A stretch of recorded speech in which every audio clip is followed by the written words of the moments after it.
It's showtime.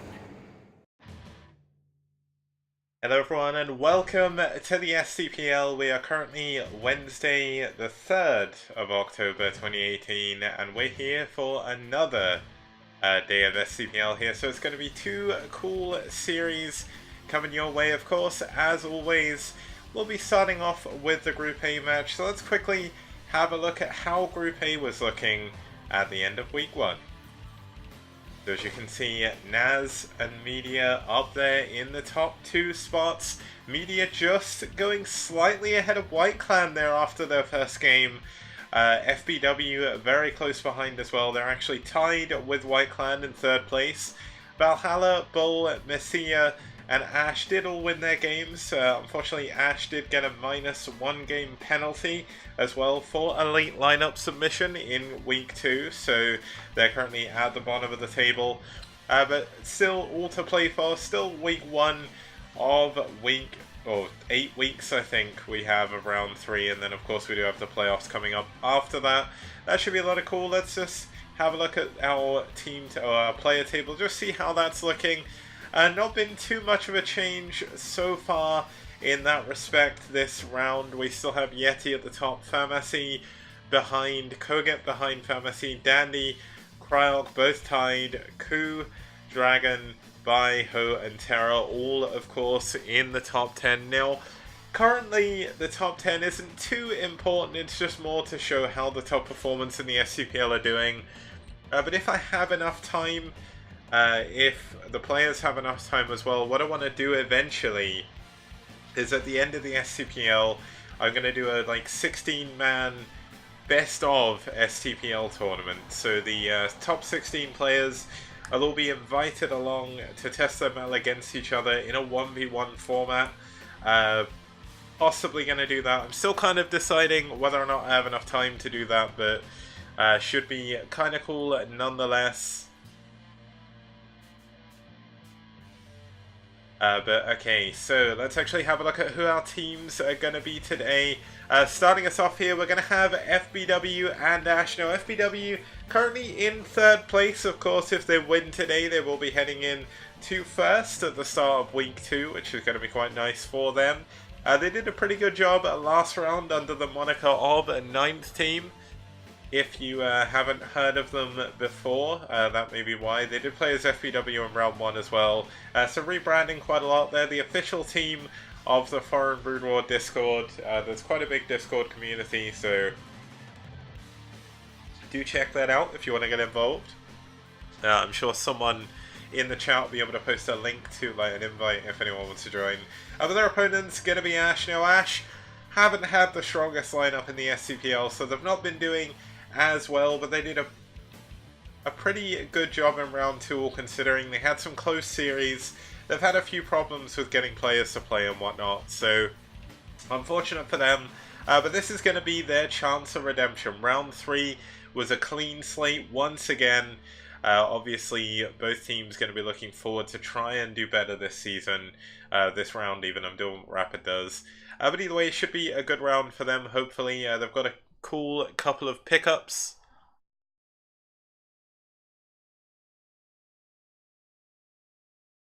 Okay, so I'm actually just going to fact check that because maybe it's loading the wrong data. It wouldn't surprise me if it was loading the wrong data because everything has been a bit of a mess. No, FBW were definitely 2-3 last round. That's match wins. So they went 2 wins, 3 losses. I'm fairly certain.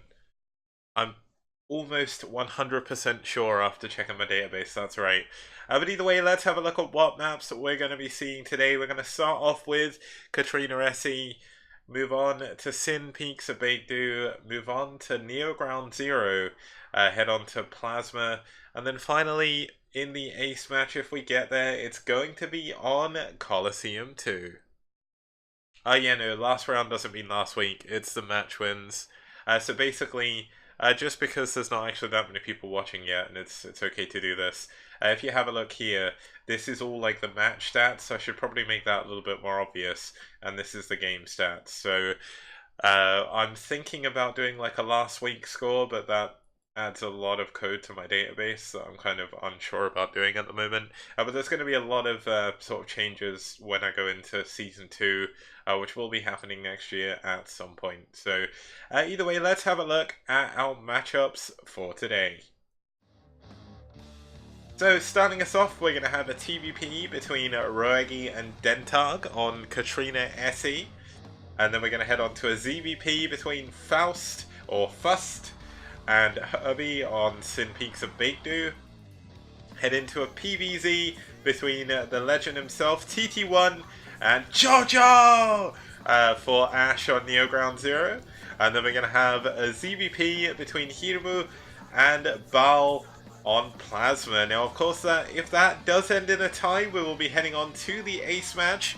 But yeah, that should be pretty cool nonetheless. But let's have a look at our first two players here and see how they did. Now, these are the first two games of these two players in round 3, so not really too much to say about that. The opponent's race stats isn't loading correctly, so I'm not even going to look at that. I'll probably skip the screen later. But last round, roegi did go 1 for 1. Dentarg went 1 for 2. Dentarg, actually the acting captain for aSh after Tashadan stepped down in the middle of round 1, has had a struggle to get everything working, but he's done a good job. aSh is still here, and we're going to be moving on to Katrina SE as our first map. Now, Katrina, a very cool map. 12 o'clock, 6 o'clock, 3 o'clock, and 9 o'clock spawns. The map kind of shaped like a whirlwind as such. There's a very long rush distance between the north, south, and east and west positions. But obviously, if you follow from the 6 o'clock base clockwise, you'll see the sort of rush distance between 6 and 9, and like 9 and 12, and 12 and 3 is actually quite low. So, gonna be cool to see if we are gonna see like a crazy one base all in. The natural expansion behind the main choke, so very easy to take that. But it is quite a wide choke at your front, so you do need to be a little bit more careful of run-bys and things like that. Can wall though, and either way, should be a fun look into this map in PvT. We've not had a TVP on here yet, but this is going to be our first one. And let's get into the game. It's going to be FBW's roegi versus aSh's Dentarg in Game 1 of Week 2 of the STPL Round 3.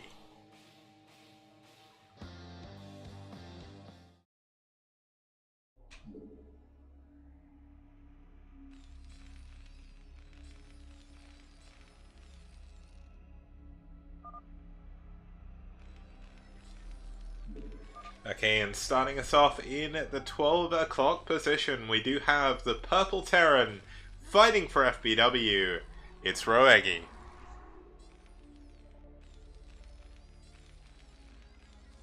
Now his opponent down here in the bottom left 9 o'clock position, we do have the Yellow Protoss fighting for aSh. It's their captain, Dentarg.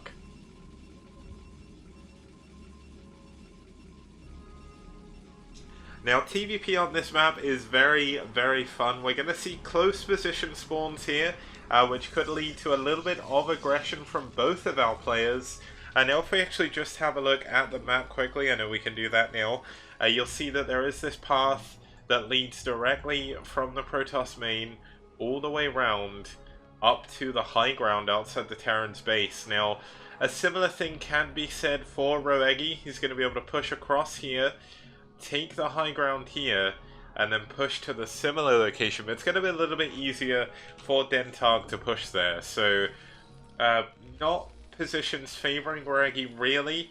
He's going to have to deal with a little bit more aggression as the game goes on. You do have this power generator to help you wall off a little bit earlier, and we're going to see roegi take advantage of that, going immediately for a barracks depot wall. Going to allow him to play a little bit more greedy, require him to have less marines, and to go into a quick gas as well. So, not opting to go for anything like a Rax double.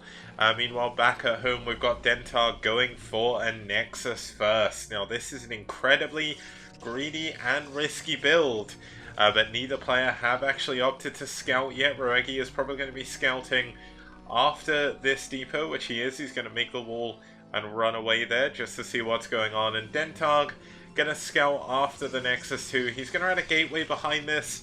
Now the time to actually punish this is incredibly small, especially due to the fact this is so far back. You actually have to fight through the main choke to get there. So if you're going to try and punish that Nexus with a Marine SCV all in, you have to go through every single probe the Protoss has and whatever units they have at home as well. There's no way to block them away from their natural expansion or anything like that. Now there is actually another little bit of an advantage coming in for Dentarg. roegi is going to scout this dead last, so he's not even going to know exactly what's gone on. Of course, by taking on the Dragoon timing, Dragoons would normally come out around 21 supply, but this one should be a little bit later due to the fact the core is going to be later, as well as the gateway as well. So roegi's going to be in the dark just a little bit, should be able to assume by probe count as well, but still it's annoying for roegi. He's not going to be able to go for a reactionary all-in or anything like that, because that's going to be a little bit too late. Now he's going to be building his first factory. He's pulled guys off gas, and this SCV will be heading to build a command center. The probe is going to be able to get in, not going to be able to see too much, and not going to be able to scout either. Going to be blocked off by the barracks. Nice wall by roegi, and it looks like Dentarg trying to be a little bit clever, pushes probe through the wall, doesn't quite manage it, and the Marine will get back there. Now the SCV is going to be running in to a Zealot, so actually a Zealot before Dragoon here, just to be a little bit safer, I guess.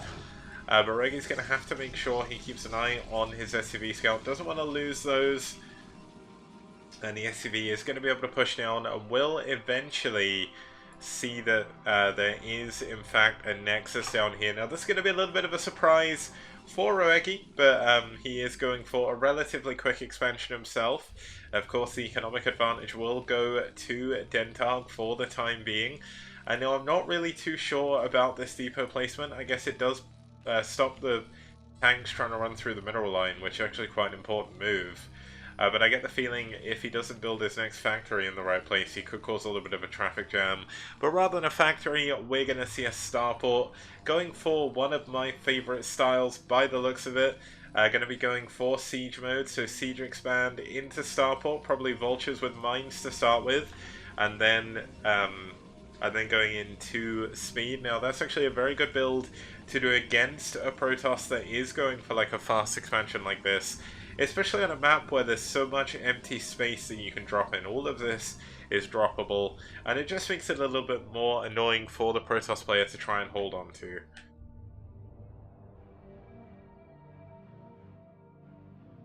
Now we do have the Robo coming in for Dentarg. He is going to be adding on Dragoon range finally as well. That was actually a little bit delayed compared to what you'd normally see, but he knows he's fairly safe. Behind this, there's only one Marine when he scouted. We've got the probe looking here for any forces that will be pushing across as well. So all looking pretty good for him back at home. We're going to have SCVs lining the base, the edge of the base with turrets. Going to be going into an armory very, very quickly. So not exactly the same style that I would say I'm most fond of, but it is going to allow him to get those upgrades up a little bit quicker. Head into +2, +1, go for that 180 supply, 14-minute push or so and so, and he is going to get this dropship in. Now, he did actually only go for a single siege tank, so this is going to be a very, very quick drop. The starport coming down a lot earlier than the normal way of doing it, but he knows he's pretty safe. He saw that Dragoons were delayed, and he knows he's got his wall to hide behind, so the one tank should be enough for the time being. But is this going to be enough to help him against the Reaver? Now we will see the dropship moving out along the left side of the map. The probe looking around for anything hidden as well, just making sure it's not getting caught off by anything. But this is kind of an interesting choice to go in from here, because this dropship is actually going to be heading past the Dragoons, so going to take a few shots on the way. Does need to be very careful. Will scout the Reaver and the Robo base, so that is a huge moment. But kind of interested in why he dropped this way and not over to the left. He needs to save his dropship if he can. Maybe using it as a little bit... Oh, the mine! A huge mine going off on all of the Dragoons, actually. The dropship is going to go down, but this is a lot of probe damage being done. Another mine going down on another Dragoon. Really punishing the lack of observers here, but oh, the mines have been so good from roegi right now. He's killing every single probe from the natural expansion. He could even kill the probes in the main. This could be a very, very quick victory for roegi. We are going to have the Reaver in the shuttle heading out. He's going for a counter all-in. And I mean, he's trying to use the probes to defend against this, but I almost feel like this is a massive mistake. We're going to see a Wraith chasing down the shuttle. A Marine down here with a couple of Vultures as well, going to help defend against this. There's nothing that can shoot down the Wraith, though. So eventually, this Reaver is going to be stopped. The shuttle going to go down. roegi still in the main. There's only 5 probes left mining for Dentarg right now. And this drop has done an obscene amount of damage. 12 kills on that SCB. GG. Wow. That is kind of sick. That was an amazing drop, right? Or Dentarg, unfortunately, are not ready for that. And really feeling the pain. Great game, though, by roegi. Going for a great strategy on that map. Wasn't too sure about why he dropped that direction, but those mines proved everything. What a great drop by him. Good work overall. And that's going to take us into our second game just after.